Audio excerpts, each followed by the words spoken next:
میں نے 1 منٹ تک انتظار کیا، پھر وہ کتاب اٹھانے کے لیے مڑی تو دماغ گھوم گیا۔ کتاب فرش پہ نہیں تھی، بلکہ وہ کہیں بھی نہیں تھی، نہ میز پہ، نہ کاؤنٹر پر، اور نہ ہی کسی پاس کی کرسی پہ۔ کتاب کہاں چلی گئی؟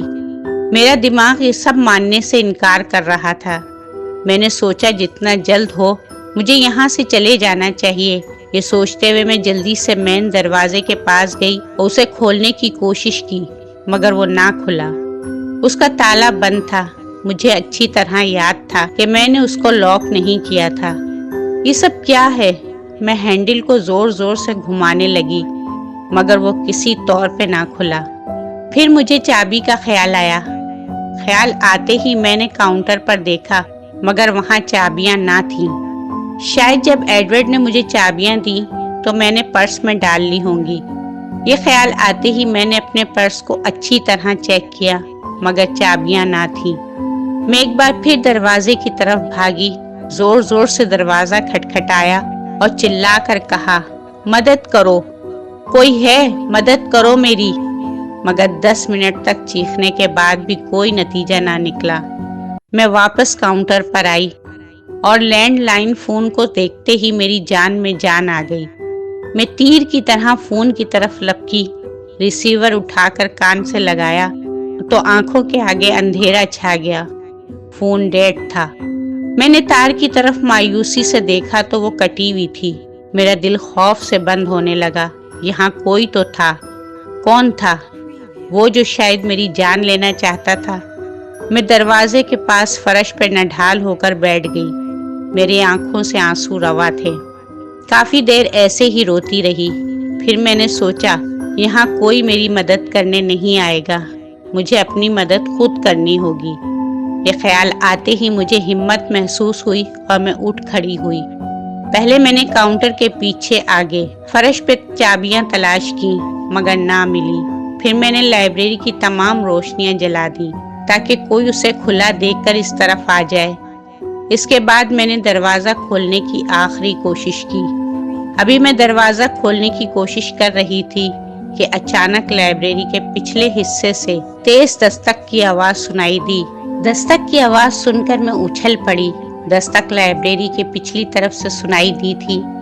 میری ہینڈل پر سے گرفت چھوٹ گئی۔ میں بے یقینی میں پیچھے مڑ کر دیکھنے لگی، پھر آہستہ قدموں سے کوریڈور کی طرف آئی۔ پوری لائبریری روشن تھی، وہاں کچھ بھی نہیں تھا۔ میں وہیں کھڑی سوچ رہی تھی کہ شاید لائبریری کا کوئی پچھلا دروازہ بھی ہوگا جس کا مجھے علم نہیں تھا، اور وہاں سے کوئی لائبریری روشن دیکھ کر چلا آیا ہو۔ اس خیال نے مجھے حوصلہ بخشا اور میں لائبریری کے پچھلے حصے کی طرف چل پڑی۔ ابھی میں نے آدھا راستہ طے کیا ہوگا کہ اچانک تمام روشنیاں گل ہو گئیں اور ایک خوفناک اندھیرا لائبریری میں اتر آیا۔ میرے قدم وہیں رک گئے۔ دل زور زور سے دھڑک رہا تھا۔ کسی انہونی کا احساس ہو رہا تھا۔ چاند کی روشنی لائبریری کے شیشے کی کھڑکیوں سے پار ہو رہی تھی اور لائبریری میں سفید ہلکی چاندنی پھیلی ہوئی تھی۔ اسی وقت میں نے نوٹ کیا کہ سامنے کوئی دھند سی ہے۔ سفید سی دھند نے ایک حیولے کی شکل اختیار کر لی، جس کے نہ ہاتھ تھے نہ پاؤں، مگر وہ کھڑا تھا۔ میں سمجھ نہیں پا رہی تھی کہ وہ کیا ہے۔ اسی وقت میرے کانوں کے قریب کسی نے سرگوشی کی، اینا۔ سرد ہوا کے جھکڑ سا مجھے ہلا گیا۔ میں نے ایک فلک شگاف چیخ ماری اور پلٹ کر دروازے کی طرف بھاگنے لگی۔ اسی وقت پھر سے دستک ہونے لگی۔ زور زور سے دروازہ دھڑ دھڑایا جانے لگا۔ میں نے کونے پہ پہنچ کر مڑ کر دیکھا، وہاں کوئی نہ تھا، مگر دستک زور و شور سے جاری تھی۔ میں خدا کو یاد کرتی واپس پلٹی۔ شاید کوئی انسان ہو جسے میری مدد کی ضرورت ہو۔ یہی سوچتے ہوئے میں لائبریری کے آخری حصے میں پہنچ گئی۔ وہ آخری الماری زور زور سے ہل رہی تھی۔ دستک کی آواز جیسے اس کے پیچھے سے آ رہی تھی۔ میرے قدم وہیں جم گئے۔ میں چاند کی روشنی میں دیکھ سکتی تھی الماری کو کوئی زور زور سے ہلا رہا تھا۔ پھر اچانک اس کی تمام کتابیں فرش پر گر گئیں۔ میرے حلق سے ایک چیخ برآمد ہوئی۔ اصل میں ان الماریوں کے دروازے نہیں ہوتے تھے۔ اگر الماری کو اس طرح ہلایا جاتا تو کتابوں کا گر جانا نارمل بات تھی، مگر اس وقت جواب طلب بات یہ تھی کہ الماری اس طرح کون ہلا رہا تھا۔ اب الماری تقریباً خالی تھی۔ دستک میں تیزی آ گئی تھی۔ اس الماری کے پیچھے کیا تھا؟ مجھے یہ جاننا ضروری تھا۔ میں نے زور لگا کر الماری کو آگے کی طرف کھینچا۔ 10 منٹ کی محنت کے بعد میں اسے اتنا ہی آگے کر سکی کہ پیچھے دیکھ سکوں۔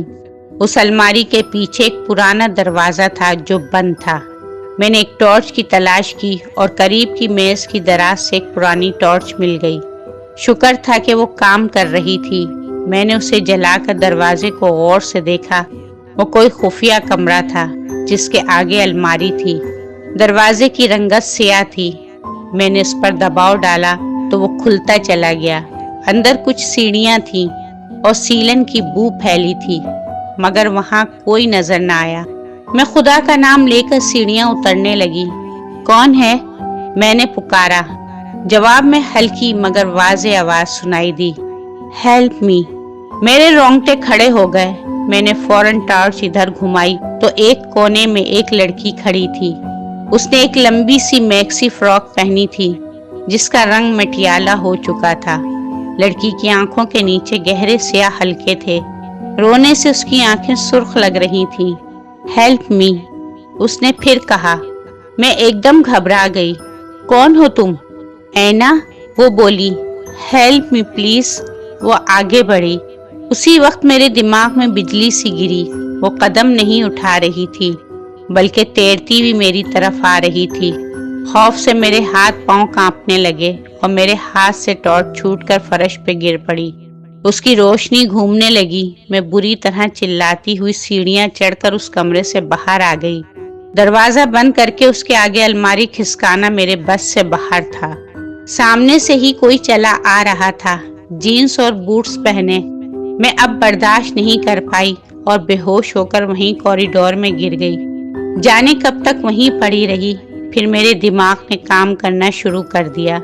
میں نے آنکھیں کھولی تو اپنے آپ کو اسپتال میں پایا۔ میرے ساتھ میری روم میٹ اور ایڈورڈ بھی تھا۔ باقی کی کہانی ایڈورڈ نے بتائی۔ جب وہ اپنے کام سے فارغ ہوا تو رات کے 11 بجے تھے۔ وہ اپنے فلیٹ پر پہنچا تو اس کو یاد آیا کہ وہ چابیاں دینا بھول گیا تھا، تو اس کا مطلب تھا کہ لائبریری ابھی تک کھلی تھی۔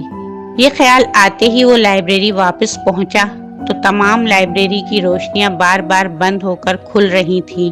وہ بھاگ کر دروازے پہ پہنچا۔ دروازہ کھلا تھا۔ اسی وقت میری روم میٹ بھی پریشان ہو کر مجھے دیکھنے وہاں پہنچی تھی۔ دونوں نے مجھے وہاں بے ہوش پایا اور یوں میں اسپتال پہنچ گئی۔ وہاں جو کچھ میرے ساتھ ہوا میں نے ان کو بتایا، مگر ایڈورڈ کو میری بات پہ زیادہ یقین نہیں تھا۔